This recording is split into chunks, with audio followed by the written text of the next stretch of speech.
Doc, pwede pa quickie? Yes po. Doc, kapag ba may endometriosis, masakit ba talaga yung pakikipagtalik? May possibility that you'll have, that's what we call dyspareunia or masakit na pakikipagtalik. It happens when there are endometrial implants or may mga implants na nagpunta sa likod na bahagi ng matres mo na malapit sa puwerta na every time nababangga siya during sexual intercourse, it can cause pain. And the pain is progressive kasi nga po, di ba pag endometriosis, progressive pain. So pag magsa-sex ka, laging masakit. Kaya there are some patients with endometriosis, sadly, hindi sila nakikipag-sex sa partner nila. Kasi nasasaktan sila.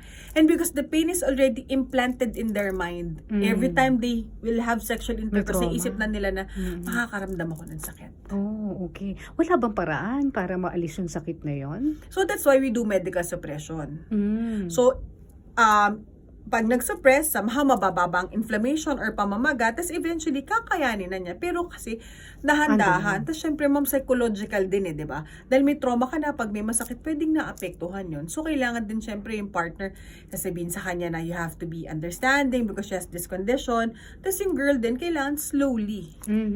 Pati yung syempre, kailangan hindi ka basta-bastang magpe-penetrate kasi nga nasasaktan yung patient mo So, kailangan din, sabihan mo din yung partner para naiintindihan niya din where the patient is coming from. Oo. So, kung maaga yung suppression, kunyari, bata pa siya na nakakaramdam siya nito at nakita may endometriosis, kung maaga yung suppression, maaga rin na hindi mabubuo itong mga dugo-dugo na It ito may na not lead to yung mga nodules na implants, yung bilog-bilog na implants, or bukol sa ovaryo. May iwasan po yun.